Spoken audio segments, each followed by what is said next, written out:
புல் Moon sale காலை 9 மணியிலிருந்து இரவு 12 மணி வரை ஆகஸ்ட் 27 ஒரு நாள் மட்டும். இன்னைக்கு முதல் செக்மெண்டான வீட்டு சமையல நான் செஞ்சு காமிக்க போறது அஞ்சரை பெட்டியின் துவையல். இதுக்கான பொருட்கள் என்னென்னு சொல்றேன், கவனமா பாருங்க. அஞ்சரை பெட்டியின் துவையல் செய்ய தேவையான பொருட்கள்: சிகப்பு மிளகாய் 6, பெரிய வெங்காயம் 1, வெந்தயம் அரை டீஸ்பூன், தனியா 1 டேபிள் ஸ்பூன், மிளகு 10, சீரகம் 1½ டீஸ்பூன், உளுந்து 1 டேபிள் ஸ்பூன், வெள்ளத்துருவல் விரும்பும் அளவு, கடுகு 1 டீஸ்பூன், சிறிய நெல்லிக்காய் அளவு புளி ஊற வைத்தது, கடலைப்பருப்பு 1 டேபிள் ஸ்பூன், உப்பு தேவையான அளவு, எண்ணெய் தேவைப்படும் அளவு.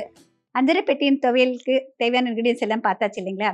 அஞ்சரை பெட்டி அப்படின்னாக்க 5 அறை இருக்கிற பெட்டி. நம்ம எல்லாருக்கும் தெரியும், அந்த பேர் காரணமே அப்படிதான் வந்தது. ஆனால் நம்மளுக்கு 5 7 ஆயிடுச்சு. ஏன்னா முதல்ல உளுத்தம் பருப்பு கடலைப்பருப்பு அதில் இருக்குல்லைங்க.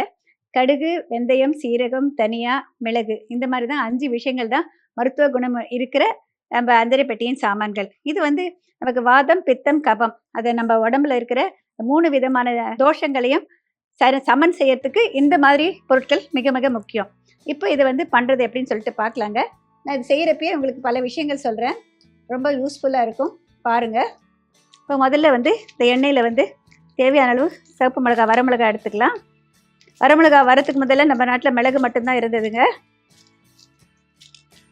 இதில் மிளகும் சேர்க்க போகிறேன், மிளகாயும் சேர்க்குறேன். இல்லை வறுக்கிற தன்மைக்கு தகுந்த மாதிரி தான் நமக்கு ஒவ்வொன்றா போட்டுக்கிட்டே வரணும். இதில் கடுகும் வெந்தயமும் கடைசியில் கொஞ்சமாக சேர்க்கலாங்க. பொதுவாக தனியா எவ்வளோ சேர்க்குறோமோ அதில் பாதி அளவு சீரகம் சேர்ப்போம். இப்போது இதில் தனியா சேர்த்துக்கிறேன். தனியா கிட்டத்தட்ட 1 டேபிள் ஸ்பூன் போட்டோன்னு வச்சுக்கோங்களேன். அதில் பாதி அளவு சீரகம், இதோட கடலைப்பருப்பு 1 டேபிள் ஸ்பூன், கருப்பு உளுந்து இதுவும் அதே மாதிரி சம அளவு போட்டுக்கலாம், 1 டேபிள் ஸ்பூன் போட்டுக்கலாம். இதெல்லாம் ஓரளவுக்கு வறுப்பட்ட பிறகு கடைசியாக கடுகும் வெந்தயமும் சேர்க்கலாம். அது ரெண்டும் கொஞ்சம் குறைவு. 5 அரை பெட்டி 7 அரை பெட்டி ஆயிடுச்சுன்னு சொன்னேன் இல்லைங்களா? இப்போ அது 9 11 அந்த மாதிரிலாம் வர ஆரம்பிச்சிருச்சுங்க. இப்போ வாதம், பித்தம், கபம் அப்படிங்கிறப்ப கபத்தை சிலேத்தமாக அப்படின்னு கூட சொல்லுவாங்க அந்த காலத்தில். அந்த காலத்தில் சித்தர்கள், ரிஷிகள் எல்லாம் நம்ம உடம்பை 3ஆக பிரித்தாங்க: வாத உடல், பித்த உடல், கப உடல். அதில் பார்த்தீங்கன்னா காம்பினேஷன் இருக்கும். வாதம் பித்தம் கலந்த உடம்பு இருக்கும், பித்தம் கபம் கலந்த உடம்பு இருக்கும். அந்த மாதிரி டிஃப்ரெண்ட் காம்பினேஷன் இருக்குது. அது எப்படி கண்டுபிடிக்கிற விஷயங்களும் அவங்க சொல்லியிருக்காங்க. ஆனால் அதுக்கு எல்லா விதமான தோஷங்கள் இருந்தாலும் அதுக்கு பேலன்ஸ் பண்ணுறது, அதாவது பேலன்ஸ் பண்ணுறது அப்படின்னு பார்த்தீங்கன்னா நமக்கு சமன்படுத்தக்கூடிய உணவுகள் அப்படிங்கிறப்ப அஞ்சரை பெட்டியில் இருக்கிற சாமான்கள். இப்போ இதோட வெந்தயம் சேர்த்துக்கிறேங்க. கடைசியாக கொஞ்சமாக கடுகு, 1 டீஸ்பூன் அளவுக்கு கடுகு போட, அதெல்லாம் 1 டேபிள் ஸ்பூன் போட்டால் 1 டீஸ்பூன் அளவுக்கு கடுகு போடலாம். கடுகு வெடிக்கணுங்கிற அவசியம் கிடையாதுங்க, வெடிக்கிற அளவுக்கு வைக்கணுங்கிற அவசியம் கிடையாது. இதெல்லாம் சேர்த்து நல்லா வறுத்து எடுத்துக்கலாம். எந்த சாமான் எப்படி வறுப்படணும் அப்படிங்கிற ஒரு விஷயம் இருக்குங்க. ஓவராக வறுப்படக்கூடாது, அதே நேரம் அண்டர் குக்கிங்கும் ஆகக்கூடாது. அந்த அளவுக்கு இருந்தால் நல்லாயிருக்கும். நம்ம தமிழ்நாட்டில் மட்டும்தான் பார்த்திங்கன்னா இந்த மாதிரி ஒரு அஞ்சரை பெட்டியை யூஸ் பண்ணுற ஒரு விஷயம் இருக்குது. இதுக்கான மருத்துவ குணம் இருக்க பொருட்கள் இருக்குது. மற்ற எந்த நாட்டிலுமே இந்த அளவுக்கு கிடையாது. நம்மளுடைய உடலை பற்றி சொல்லியிருக்கிறது கூட பார்த்திங்கன்னா வேறு எங்கேயுமே அந்த மாதிரி சொன்னது கிடையாது. 6 சுவை பற்றியும் அவங்க கொடுத்துருக்காங்க. இது நல்லா ரூம் டெம்பரேச்சர் வந்துட்டுங்க. அதுக்கு பிறகு இதை மிக்சியில் போட்டுட்டு உப்பு, புளி, கொஞ்சமாக வெல்லம் அதையும் சேர்த்துட்டு இயக்கி நம்ம தொகையில் அரைச்சி எடுத்துக்கலாம்.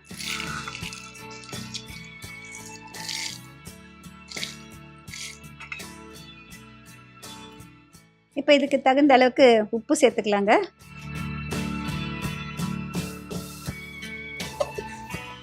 இப்போ இதை விட்டு விட்டு இயக்கலாம்.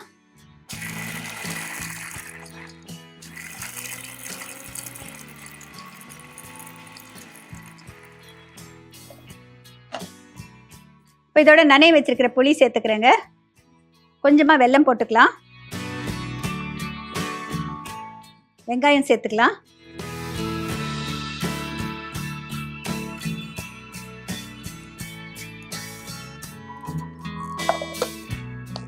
இப்போ கொஞ்சம் விட்டு விட்டு இயக்கலாம்.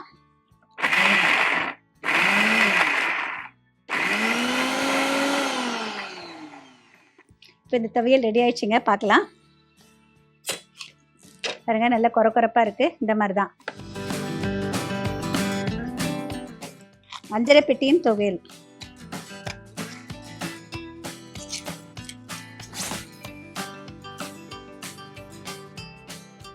அஞ்சரை பெட்டியின் துவையல் எப்படி பண்ண சொல்லிட்டு இப்போ ஒரு ரீகேப் பார்க்கலாங்க. முதல்ல ஒரு வாணலியில் ஒரு சொட்டு எண்ணெய் விட்டு சிவப்பு மிளகாய் சேர்த்துக்கோங்க. அதற்கு பிறகு அதில் தனியா, சீரகம், கடலைப்பருப்பு, மிளகு, வெந்தயம், கடைசியாக கடுகு இதெல்லாத்தையும் சேர்த்து வறுத்த பிறகு அடுப்பை அணைச்சிடுங்க. நல்லா ஆறிய பிறகு மிக்சி ஜாரில் போட்டுட்டு அதோட தகுந்த உப்பு போட்டுட்டு ஒரு தடவை இயக்கிய பிறகு பவுடரான பிறகு அதில் புளியும் வெல்லமும் சேர்த்துக்கோங்க. கொஞ்சம் வெங்காயம் கட் பண்ணி சேர்த்துக்கோங்க. எல்லாத்தையும் சேர்த்துட்டு கொரகொரப்பாக அரைச்சி எடுத்துக்கோங்க. இதுக்கு தாளிக்க வேண்டிய அவசியம் இல்லை. மிக சுவையான 6 சுவையும் சேர்ந்த அஞ்சரை பெட்டியின் துவையல் ரெடி. மிக சுவையான அஞ்சரை பெட்டியின் துவையல் ரெடி ஆயிடுச்சுங்க. நீங்களும் ட்ரை பண்ணி பாருங்கள். அப்போ தான் உங்களுக்கு இதனுடைய டேஸ்ட்டை பற்றி தெரியும்.